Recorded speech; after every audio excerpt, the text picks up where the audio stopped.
शरद पवार हे असं राजकीय वादळ आहे ज्याची कुणकुण लागताच विरोधकांची पळता भुईथोडी होते।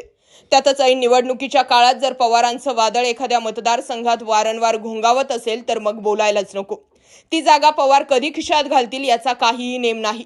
सध्या शरद पवार अहमदनगरमध्ये आपला तळ ठोकून आहेत, त्यामुळे विखे पाटील परिवाराची चांगली झोप उडालेली दिसत आहे। पवार एखाद्या ठिकाणी मुक्कामी थांबल्याचं कळताच विरोधकांना आजही धडकी भरते। त्यामुळे शरद पवार अहमदनगरवरती जरा जास्तच लक्ष देत असल्यानं विखे पाटील गटामध्ये सध्या अस्वस्थता पसरली आहे।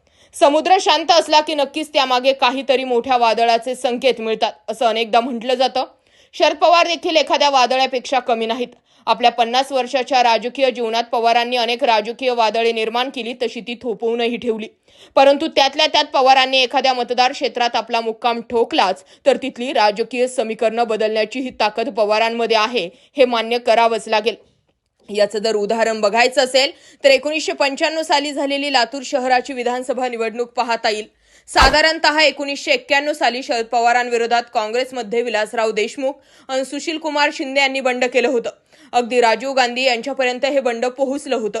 पवारांना मुख्यमंत्रीपदाच्या खुर्चीवरून तात्काळ हटवा, अन्यथा काँग्रेस पक्षाला याची किंमत मोजावी लागेल असा इशाराच देशमुख आणि शिंदे यांनी काँग्रेस हायकमांडला दिला होता।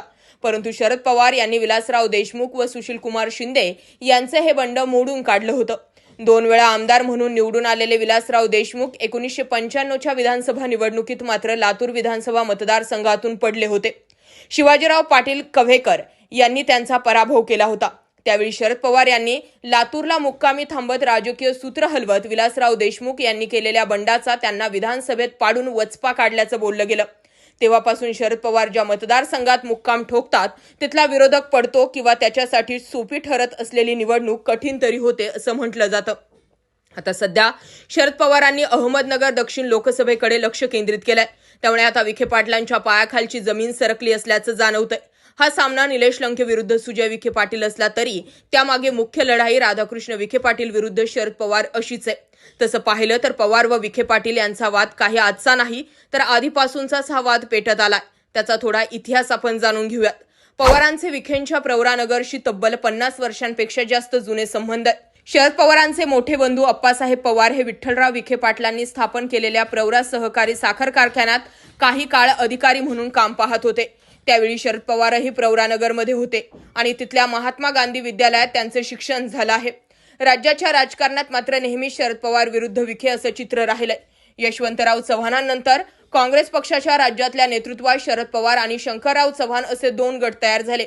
शंकरराव चव्हाण गट हा यशवंतराव चव्हाण यांचा विरोधी गट मानला जायचा। त्यावेळी बाळासाहेब विखे पाटील यांचा पाठिंबा कायम शंकरराव चव्हाण गटाला राहिला।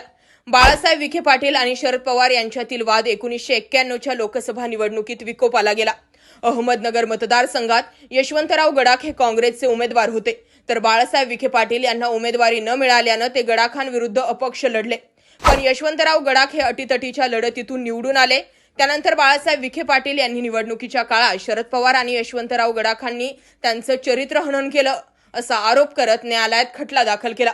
शरद पवार आणि यशवंतराव गडाख यांच्या विरोधात बाळासाहेब विखे पाटील यांनी कोर्टात पुरावे सादर केले। हा खटला सर्वोच्च न्यायालयापर्यंत गाजला। या खटल्यादरम्यान शरद पवार यांच्यावरही कोर्टाने ठपका ठेवला, तर गडाखांना 6 वर्ष निवडणुकीपासून वंचित राहावं लागलं। त्यानंतरच्या काळात पुढील पिढीत म्हणजेच अजित पवार विरुद्ध राधाकृष्ण विखे पाटील यांच्यातही आघाडी सरकारमध्ये हे वाद वारंवार दिसून आलेत। अजित पवार अर्थमंत्री असताना जाणून बुजून मतदारसंघात निधी देत नाहीत असे अनेक आरोप त्यावेळी राधाकृष्ण विखेंनी केले। एकाच मंत्रिमंडळात असून दोघांमधील विस्तव कधी गेला नाही। तिसरी पिढी म्हणजे सुजय विखे पाटील व रोहित पवार यांच्यातही हा वाद कायम होता। कर्जत जामखेड मतदारसंघातून आमदार झालेले रोहित पवार मिळेल तेव्हा विखे पाटील घराण्यावर राजकीय टीका करत असतात। आता शरद पवारांनी तर पुन्हा पवार विरुद्ध विखे पाटील या वादाला हवा दिली आहे। निलेश लंकेंना हाताशी धरून त्यांनी सुजय विखेंसमोर आव्हान निर्माण केलंय। आपली पूर्ण ताकद शरद पवार यांनी लंकेंच्या मागे उभी केली आहे। मुळात लंके आणि विखे पाटील यांच्यातही वर्चस्ववादाची लढाई असल्यानं अहमदनगर लोकसभा मतदारसंघाचा सामना अधिक चुरशीचा होणार यात शंका नाही।